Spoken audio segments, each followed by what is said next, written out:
আসসালামু আলাইকুম সবাইকে। শুরু করতে যাচ্ছি পরিযান গল্পের ৫৭ এবং ৫৮ নম্বর পর্ব। বাদল দিনের মতো করে বৃষ্টি ঝরছে শহর জুড়ে। হঠাৎ বৃষ্টিতে এলোমেলো হয়ে গেল মানুষজন। অনাকাঙ্ক্ষিত কোনো কিছুতেই ভালো লাগে না, যেটা এই বৃষ্টি প্রমাণ করে দিচ্ছে। ফল ফলাদের দোকানিরা তাদের জিনিসপত্র ঢাকতে ব্যস্ত। হাসপাতালের সামনেই সারিবদ্ধভাবে ফলের দোকান রয়েছে, কেননা রোগীর জন্য ফলের বিশেষ প্রয়োজন। আত্মীয়রা দেখতে আসলে ফল নিয়েই আসে। দোকানিরা কুল হারালো বৃষ্টির জন্য। ফলমূল বৃষ্টি থেকে আড়াল করার চেষ্টা করতে লাগলো সবাই। এমনি সময় পুলিশের জিপটা থামলো। নুরুজ্জামান বৃষ্টি মাথায় তাড়াহুড়ো করে হাসপাতালের ভেতরে চলে গেল। ওনার সাথে মুস্কানও এসেছে। নাইম তার চেম্বারে বসে রোগী দেখছে। এ সময় পুলিশ দেখে সবাই স্বাভাবিকভাবেই নিল, কারণ দেশে খুন খারাপি অহরহ ঘটছে। হাসপাতালে পুলিশের আসাটা স্বাভাবিক। নাইমের ডাক এলো, তাকে নুরুজ্জামান জরুরি তরফ করেছে, তবে এতে তার ভাবান্তর নেই। সামনের রোগীকে প্রেসক্রিপশন লিখে বিদায় করে দিয়ে নুরুজ্জামানকে ফের ধরে ডাকে। নাইম হেসে তাকে বসার জন্য বলে। সাথে মুস্কানকে দেখেও অবাক হলো না সে। নাইম বলল, আমি জানতাম আপনি আসবেন। কথাটা সে নুরুজ্জামানকে উদ্দেশ্য করেই বলে। নুরুজ্জামান কথার পিঠে জবাব দিয়ে, কীভাবে জানলেন যে আমি আসব? আমার মনে হয় আপনি যে জন্য এসেছেন সেই বিষয়ে কথা বলাই ভালো। নুরুজ্জামান ঝেড়ে কাশলেন। শেহরান শাহের, যার ফাঁসি আগামীকাল রাত 11:45 হওয়ার কথা ছিল, কিন্তু আজ জানতে পারলাম যে খুনগুলোর দায়ে তাকে ফাঁসি দেওয়া হচ্ছে। সেই খুনগুলো সে করেনি।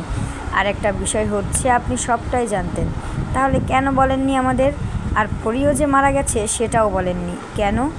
আর কি লুকোনো আছে সেটা আপনি বলুন। নাইম এক পলক মুস্কানের দিকে তাকিয়ে আবার নুরুজ্জামানের দিকে তাকালো। আজকে দেখেছি আমাকে বাকিটুকু বলতে হবে। দেখুন, আমি চেয়েছিলাম শায়ের নিজেই মুখেই সব বলুক। সে যে কতটুকু বলবে সেটাও আমি জানি। হ্যাঁ, আমি জানি শায়ের ওই খুনগুলো করেনি। পরীর দুই মা আর কাজের মেয়ে দুজনকে বাঁচানোর জন্য শায়ের নিজের ঘাড়ে দোষ নিয়েছে। পরী শায়ের সম্পর্কে আপনি যতটুকু জানেন আমি তার থেকেও বেশি জানি। ওরা একে অপরের পরিপূরক। ভালোবাসার প্রতিযোগিতা সর্বক্ষণ দুজনের মধ্যে চলে, তাই পরীর কথাটা শায়ের ফেলতে পারেনি। আর আমিও তাই চুপ ছিলাম। নুরুজ্জামান রুষ্টচিত্তে কণ্ঠে বলে, এতে আপনিও অন্যায় করেছেন জানেন কি? তাহলে অন্যায় আমি করেছি? যদি আপনি শাস্তি দিতে চান তো পারেন। আপনি এটা বলুন যে পরীর দুই মা ভাই আর কাজের মেয়ে দুটোকে এখন কোথায় আছে? আমি নিশ্চিত আপনি জানেন ওরা এখন কোথায়। মৃদু হাসে নাইম। শায়ের বোধহয় জানতো যে এরকম প্রশ্নের মুখোমুখি আমাকে হতে হবে, সেজন্য ওদের দায়িত্বটা প্রথমে আমাকে দিলেও পরে সে নিজে ওদের সরিয়ে দেয় অন্য কোথাও। তবে এই মুহূর্তে আমি সত্যিই কিছু জানি না। মুস্কানকে সাথে করে নুরুজ্জামান আবার থানার উদ্দেশ্যে রওনা হলো। নাইমের কাছে আর কোনো প্রশ্ন আপাতত তার কাছে নেই। পরে মনে পড়লে আবার আসা যাবে। ইতিমধ্যে শায়ের ফাঁসি বাতিল হয়েও গেছে। উপর মহলে শায়ের বলা কথাগুলোর রেকর্ড পাঠানো হয়েছে। আবার নতুন করে তদন্তের নির্দেশ দিয়েছেন উপর থেকে। গাড়িতে বসে মুস্কান বলল, ওই হত্যাকাণ্ডের 3 বছর পর শায়েরকে গ্রেফতার করেন আপনারা, আর বাকি 3 বছর শায়ের কারাবন্দী হয়েছিল। তারপর ফাঁসির হুকুম আসে। হিসেবটা কেমন জানি অন্যরকম হয়ে গেল না? শায়েরকে ধরার পর 2 বছর ধরে ওর তদন্ত চলে। আইন এতই সহজ নাকি? শায়ের ফাঁসির দিন আরও আগেই নির্ধারিত হয়েছিল, কিন্তু শায়েরের ইচ্ছা অনুযায়ী কালকের দিন ঠিক করা হয়। শায়েরের ইচ্ছা অনুযায়ী এটাই তার শেষ ইচ্ছা ছিল। আর মৃত্যুর আগে আসামিদের শেষ ইচ্ছা পূরণের নির্দেশ আদালত দিয়ে থাকে। শায়েরের ইচ্ছেটা অদ্ভুত ছিল, তবু 1 বছর পিছিয়ে যায় ওর ফাঁসির। আর এখন ওর ফাঁসিই বাতিল। সময় বড়ই অদ্ভুত। সময়ের সাথে কেউ মৃত্যুর কোলে ঢলে পড়ে, তো কেউ বেঁচে যায়। থানায় এসে ওনারা দুজনে আবারও শায়ের কাছে গিয়ে উপস্থিত হন। শায়ের এতক্ষণে টের পেয়ে গেছে যে মুস্কান সব সত্য বলে দিয়েছে। সে বলে উঠল, আপনি কাজটা ঠিক করলেন না। আপনিও কাজটা ঠিক করেননি। কেন? নির্দোষ হয়েও দোষী হলেন। এখন আপনার এই খবর সারা দেশ জুড়ে ছড়িয়ে যাবে। এমনটা করবেন না, পৃথিবীর কেউ যেন এই খবর না জানে। শায়ের কথায় বিস্মিত হলো মুস্কান। আপনি এখনও এসব বলছেন? আত্মত্যাগ করা যায়, কিন্তু আপনার মতো আত্মত্যাগ কজন করে? সেটাই আবার বিশ্ব জানবে। বিশ্ব আমার আত্মত্যাগ দেখবে না, তারা দেখবে বিশ্বাসঘাতকতা। আপনি এই খবর কাগজে ছাপালে সবাই জেনে যাবে পরিজনের বাবা কাকার হিংস্রতার কথা। মেয়েরা তাদের বাবাকে বিশ্বাস করতে পারবে না, কাকা ভাইকেও অবিশ্বাস করবে, আশেপাশের কাউকেও ভরসা করবে না। তাহলে এসব গোপন থাকাই শ্রেয়। দোষীরা তো শাস্তি পেয়েছেই। মুস্কান ভেবে দেখলো শায়ের কথাগুলো চিরন্তন সত্য। এই সমাজে প্রতিষ্ঠিত হতে অনেক কঠোর পোড়াতে হয়, কিন্তু বদনাম হতে 1 মুহূর্তও সময় লাগে না।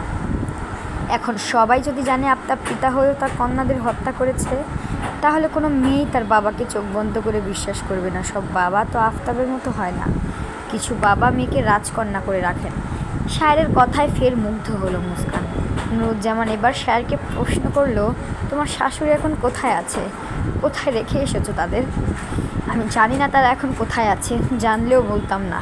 তুমি তো ওদের সরিয়ে নিয়েছিলে। এখন সত্য বলো, 3 বছর ধরে আমি জেলে বন্দি, আমি কিভাবে জানবো তারা কোথায় আছে? আমি তাদের সিলেটের গাড়িতে তুলে দিয়েছিলাম, কিন্তু বর্তমানে তারা কোথায় আছেন তা জানা নেই। আর আপনারা ওনাদের সাথে পৃথিবী ওলটপালট করে খুঁজলেও পাবেন না। নুরুজ্জামানের রাগ হলো শায়েরের উপর। তিনি রাগে গজগজ করতে করতে চলে গেলেন। ওনার কাছে কোনো ছবি নেই যা দিয়ে বিজ্ঞাপন দিবেন, কারণ 3 বছর আগে শায়েরের শাশুড়ি শায়েরের নামে কেস লিখিয়ে উদাও হয়ে গেছেন। শায়েরকে ধরতেই 3 বছর লেগে গেছে। কোন খোঁজ নিতে পারেনি নুরুজ্জামান। তখন শুধু শায়েরকে ধরার চিন্তাই ওনাদের মাথায় ছিল। শায়ের যখন পুলিশের হাতে এলো, তখনই পরিবার খোঁজ শুরু হলো। কোথাও তাদের খুঁজে পাওয়া যাচ্ছে না। নুরুজ্জামান ভেবেছিলেন শায়ের বুঝি সাক্ষীর অভাবে ছাড়া পেয়ে যাবে, কিন্তু শেষমেশ শায়ের নিজের মুখেই তার দোষ স্বীকার করে নেয়। কিন্তু এখন এই কেসের মোড় ঘুরে গেছে, অতি শীঘ্রই শায়ের ছাড়াও পেয়ে যাবে। শায়েরের মুখ থেকে আশানুরূপ আর কোনো উত্তর পাওয়া গেল না, আর না গেল নাইমের থেকে।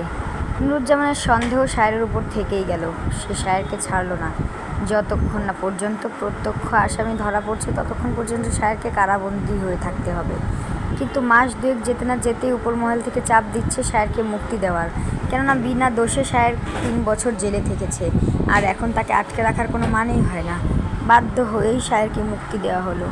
ছাড়া পেয়ে শায়ের সর্বপ্রথম নাইমের বাসায় গেল। নাইমও তার অপেক্ষাতেই ছিল। শোভনকে কোলে নিয়ে বসে আছে মুস্কান। এই ছোট্ট ছেলেটাকে আদর দিয়ে বড় করেছে সে, মা না হয়েও মায়ের আদর স্নেহ দিয়েছে। আজ সে কীভাবে শোভনকে শায়ের কাছে দিয়ে দেবে? বুক ভেঙে কান্না আসছে ওর, চোখ থেকে পানি গড়িয়ে পড়ছে। শোভন অনেকবার জিজ্ঞেস করছে মুস্কান কাঁদছে কেন, কোনো উত্তর দিতে পারেনি সে, শুধু অস্তুসিক্ত নয়নে শোভনের দিকে তাকিয়ে রইল। দরজা খুলে শায়েরকে ভেতরে আনলো নাইম। শায়েরকে দেখেই কেঁপে উঠল মুস্কান, 2 হাতে আঁকড়ে ধরল শোভনকে। অচেনা মানুষের আগমন ঘটতেই শোভন প্রশ্ন করে বসে, ইনি কে আম্মু? সবার দৃষ্টি ঠেকলো শোভনের মুখ পানে। নাইম কোনো ভনিতা না করেই জবাব দিল, তোমার আব্বু। ছোট্ট শোভন অভাব চোখে দেখলো শায়েরকে। শুভ্র পাঞ্জাবিতে আবৃত পুরুষটির মুখ ভর্তি দাড়ি, চুলগুলো এলোমেলো, কিন্তু চোখের দিকে তাকাতে স্থির হলো শোভনের দৃষ্টি। হিসেব মিলাতে পারছে না শোভন। মুস্কানের কোল থেকে নেমে এসে নাইমের হাত ধরে বলল, আমার আব্বু তো তুমি, তাহলে এই লোকটা আমার আব্বু হলো কিভাবে? নাইম হাঁটু ঘেরে শোভনের সামনে বসে পড়ে, 2 হাতে শোভনের গাল দুটো ধরে বলে, দেখো বাবাই, আমরা সবসময় চোখে যা দেখি আর কানে যা শুনি তা সত্য হয় না। সেরকমই তুমি এতদিন যাদের মা বাবা বলে জেনে এসেছো, তারা তোমার মা বাবা নয়। তোমার বাবা ওই যে লোকটা দাঁড়িয়ে আছে উনি, আর আজ ওনার সাথে তুমি চলে যাবে। একদম মন খারাপ করবে না। শোভন কি বুঝলো তা জানে না নাইম, তবে শোভন বলে উঠল, তাহলে আমার আসল মা কোথায়? আমাকে তোমাদের কাছে কেন দিয়ে গেছে? তোমার সব প্রশ্নের জবাব তোমার আব্বুই দিতে পারবে, যাও তোমার আব্বুর কাছে। নাইম আর মুস্কানকে করুণ চোখে দেখে সে শায়ের কাছে গেল। শায়ের এতক্ষণ চুপ থেকে ছেলেকে দেখছিল, কতটা সহজে সব মেনে নিল। ছেলেটা পরীর স্বভাব পেয়েছে বটে, কঠিন ব্যক্তিত্ব সম্পন্ন। শোভনকে কোলে তুলে নিল শায়ের, গালে হাত রেখে কপালে চুমু খেয়ে বুকে জড়িয়ে নিল ছেলেকে। বাবার গলা ধরে কাঁধে মাথা রাখলো শোভন। বাবা বাবা গন্ধ পাচ্ছে, তাই শক্ত করে বাবার গলা ধরে রেখেছে সে। শায়ের চলে যাওয়ার আগে নাইম মুস্কানকে উদ্দেশ্য করে বলে, আমি জেল থেকে ছাড়া পেতে চাইনি, কিন্তু যখন পেয়েই গেছি তখন আমি আমার ছেলেকে নিয়ে আলাদা দুনিয়ায় চলে যাব। আপনাদের ধন্যবাদ এতদিন আমার সম্পদকে আগলে রাখার জন্য। আপনাদের এই ঋণ আমি কোনোদিন পরিশোধ করতে পারবো না। শায়ের চলে যেতেই নাইম বসে পড়ল মেঝেতে। এতক্ষণ বহু কষ্টে নিজেকে সামলেছে সে, কিন্তু আর নিজেকে ধরে রাখতে পারল না। এতদিন যাকে নিজ সন্তানের স্থানে রেখেছিল তাকেই আজ দূরে সরিয়ে দিল। মুস্কান নাইমের পাশে বসে কাঁদতে লাগলো। মুস্কানের কষ্ট যেন একটু বেশিই হচ্ছে। নাইম এক হাতে মুস্কানকে বুকে টেনে নিল। কষ্টের মাঝেও একটুখানি শান্তি অনুভব করলো মুস্কান। মানুষের একদিক দিয়ে কষ্ট আসলে অন্য দিক দিয়ে সুখ আসে যেন। আজ শোভন চলে গেল, কিন্তু নাইম কাছে টেনে নিল মুস্কানকে। সেদিনের পর আরও 5 মাস কেটে গেছে। নুরুজ্জামান সবসময় সায়েরকে চোখে চোখে রাখতো আড়াল থেকে, যদি কোনো খবর পাওয়া যায়। কিন্তু না, কোনো খবর পাওয়া গেল না। সায়ের ছেলেকে নিয়ে দিন বিদিন কাটাচ্ছে। এতে বিরক্ত নুরুজ্জামান। কেসটা এত দূর এসে থেমে গেল যেন। আর কোনো তথ্যই পাচ্ছেন না তিনি। শুধুমাত্র একটা খবর তিনি পেয়েছেন শুধু, সেটা হলো জুম্মান ওর বাবার সব সম্পত্তি বিক্রি করে দিয়ে দেশ ছেড়ে চলে গেছে, তাও বছর খানেক আগে। আর কিছুই জানা যায়নি। তাই এই কেস আপাতত বন্ধ। নতুন বাড়িতে বাবার সাথে বেশ কাটাচ্ছে শোভন। মুস্কান আর নাইম প্রায়শই দেখা করতে আসে শোভনের সাথে। এভাবেই ওদের দিন কাটছে। একদিন সকালবেলা হলুদ খামের চিঠি হাতে সাহেরের কাছে এলো শোভন। চিঠিটা সাহেরের দিকে এগিয়ে দিল শোভন। ছেলের মাথায় হাত বুলিয়ে দিয়ে চিঠিটা খুঁটল সে। 7 বছরের অপেক্ষা শেষ হতে চলেছে। আপনার শাস্তির মেয়াদ শেষ। বাগানে অসংখ্য ফুল ফুটে আছে, কিন্তু মালির অভাবে তা খুব তাড়াতাড়ি ঝরে পড়তে চলছে। ভ্রমরগুলো অভিমান করে ফিরে যাচ্ছে। সৌন্দর্য শূন্য হতে চলেছে মন বাগান। শূন্যতা খুব শীঘ্রই পূর্ণতা পেতে চাইছে। এ দূরত্ব কি ঘুচবে না? চিঠিটা পড়ে মৃদু হাসে সায়ের। বাবার হাসি দেখে শোভন জিজ্ঞেস করে, কার চিঠি ছিল আব্বু? শোভনকে কাছে টেনে নিল সায়ের। বুকে জড়িয়ে ধরে শুধালো, নতুন দিনের সূচনা হতে চলেছে আমার রাজকুমার। আমাদের গন্তব্য এখনও শেষ হয়নি। নতুন সফরের জন্য তৈরি হও। এ লোকেশই রাখি শাক তুলতে রাস্তার ধারে এসেছে। রাস্তার পাশে পাটখড়ির তৈরি জানালাগুলো বাঁশের সাহায্যে দাঁড় করানো। পুঁইশাক গাছের লতাগুলো ছড়িয়ে আছে চারিদিক। বেশ দেখতে হয়েছে। ভাইয়ের ঘাড়ে বসে আর কতদিন খাবে সে? ভাইয়ের বউ কথা শোনাতে পারলেই বাঁচে, তাই শাকসবজি চাষ করে 2 টাকা রোজগার করে।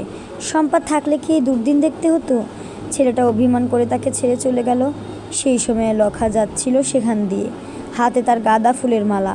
রাখির মনে পড়ে গেল আজ ইন্দুর ছোট ছেলের অন্নপ্রাশন। মহা ধুমধামে তা পালন করা হচ্ছে। রাখি মনে মনে ভাবে, যদি বিন্দু সন্তান থাকতো তাহলে ওদের ঘরেও সন্তান থাকতো। লখা রাখিকে দেখে জিজ্ঞেস করে, কি বা আসো মাসি, শরীর ভালা তো? রাখি মলিন হাসিতে জবাব দিল, ভালা রে লখা। ইন্দুর পোলা কি ভালা আছে? ভালাই আছে। তুমি একটু পরে যাইও, কিন্তু আমার খাড়ানোর সময় নাই। লখা দ্রুত পায়ে প্রস্থান করে। লখার চলে যাওয়ার পরপরই চুলধারি ভর্তি একটা পাগলের আবির্ভাব হলো। চুলদারি এতই ঘন যে তাকে চেনার উপায় নেই। চেহারারও বিচ্ছিরি অবস্থা। গ্রামের কিছু ছেলেমেয়ে পাগলটাকে উত্ত্যক্ত করছে আর তার পিছু পিছু আসছে। রাখি আবার মুখ ফেরালো। এই পাগলটাকে দেখে ঘৃণা হচ্ছে তার। কি নোংরা! সুখানের পর আরও 2 জন পাগল নূরনগরে দেখা দিয়েছে। তারা কোথা থেকে এসেছে, নাম কি, তারা কেউই জানে না। চেহারা দেখে কিছু বোঝার উপায়ও নেই। এতে গ্রামের কোনো ব্যক্তি মাথা ঘামায় না। পাগলের আবার কিসের পরিচয়?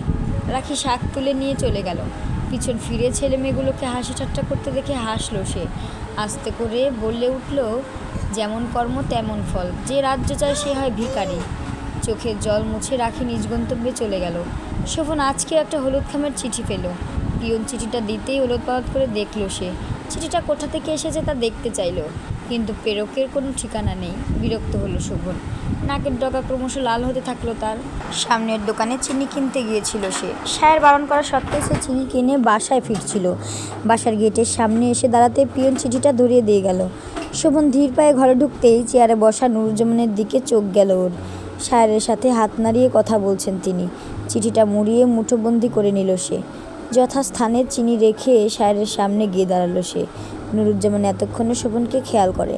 শোভন পকেট থেকে চিঠিটা বের করে সায়েরের দিকে তুলে ধরে বলে, আব্বু, তোমার চিঠি এসেছে। সায়ের থমকালো। নুরুজ্জামানের সামনেই দিতে হলো চিঠিটা। বিন্দু বিন্দু ঘাম দেখা দিল সায়েরের কপালে। ছো মেরে চিঠিটা নুরুজ্জামান কেড়ে নিলেন। খাম খুলে চিঠি বের করে পড়তে লাগলেন। তবে লেখাগুলো পড়ে তার ভাবভঙ্গি পরিবর্তন হয়ে গেল। তারপর সায়েরের দিকে সেটা এগিয়ে দিল। সায়ের ভ্যাবাচাকা খেয়ে গেল। সে নিজেও আবার পড়া শুরু করল। আমি তোমাকে খুব ভালোবাসি আব্বু। তুমি পৃথিবীর সেরা আব্বু। তোমাকে কত আদর করো। আমি তোমার সাহসী রাজকুমার। চোখ তুলে সায়ের ছেলের দিকে তাকালো। শোভন খিলখিল করে হেসে উঠল। তাজ্জব বনে গেল নুরুজ্জামান। তিনি এসেছিলেন সায়েরের সাথে কেস নিয়ে আলোচনা করতে, কিন্তু আশানুরূপ কিছুই পেল না। উল্টে বোকা বনে গেল। সে ভেবেছিল এই চিঠিতে বোধহয় কিছু আছে, কিন্তু তার ধারণা ভুল প্রমাণিত হলো। নুরুজ্জামান চলে যেতেই শোভন পকেট থেকে আসল চিঠিটা বের করে দিল। সায়ের বেশ অবাক হলো ছেলের কাণ্ডে। এতটা চতুরতার সাথে কাজটা করলো কিভাবে সে? ভয় পাইয়ে দিয়েছিল। মায়ের মতোই হয়েছে একদম। সায়ের হাসলো আবার। শোভন জিজ্ঞেস করে, আমরা কবে যাচ্ছি আব্বু? খুব শীঘ্রই যাব আমার রাজকুমার, তোমার জন্য অনেক বড় উপহার আছে সেখানে। উপহারটা কী তা আমি জানি, তুমি জানো? কিভাবে? শোভন কিছু বলল না, চুপ করে নিজের ঘরে চলে গেল। স্কুল ব্যাগটা খুলে একটা খাতা সে বের করলো। সিমেন্টের মলাটের খাতাটা শোভনের অনেকবার পড়া হয়ে গেছে। বাংলা রিডিং সে খুব ভালো করেই পড়তে পারে। শোভন এই খাতাটা মুস্কানকে অনেকবার পড়তে দেখেছে, তাই নিজের ব্যাগে করে খাতাটা সে নিয়ে এসেছে। এই খাতাটা অনেকবার তারও পড়া হয়ে গেছে। শেষে কিছু বাক্য পড়ে শোভনের জন্য লিখে গেছে, আমার রাজকুমার, আল্লাহর অনুমতিতে আমাদের আবার মোলাকাত হবে। সেই লেখাটায় হাত বুলিয়ে খাতাটা বুকে চেপে ধরল, মুখে হাসি ফুটিয়ে বলে উঠল, আল্লাহ অনুমতি দিয়ে দিয়েছেন আম্মিজান। দরজার আড়ালে দাঁড়িয়ে শায়েরের ছেলের কথা শোনে। এতটা বুদ্ধিমত্তার অধিকারী এই ছেলে, যা শায়েরকে প্রতি পদে পদে বিস্মিত করে দিচ্ছে। নুরুজ্জামানকে যেভাবে ঘোল খাওয়ালো, ভাবতেই হাসি পেল ওর। মুস্কানকে তাড়া দিচ্ছে নাইম, তৈরি হতে সময় লাগছে বলে মৃদু ধমকাচ্ছে। আপাতত নাইমের কথায় পাত্তা দিচ্ছে না মুস্কান। সবুজ রঙের শাড়িটি পরিপাটি করে পরে তারপর বের হলো সে। আজকে দুজনেই কাজ থেকে ছুটি নিয়েছে, কিন্তু মুস্কান জানে না নাইম তাকে এখন কোথায় নিয়ে যাবে। অনেকবার জিজ্ঞেস করেও কোনো উত্তর মেলেনি স্বামীর কাছ থেকে, তাই হতাশ হয়ে নাইমের পিছু ধরে সে। মুস্কানের একটা হাত চেপে ধরে নাইম, এতে মৃদু হাসি ফুটল মুস্কানের ওষ্ঠা ধরে। নাইম রিকশা ডেকে তাতে উঠে পড়ে।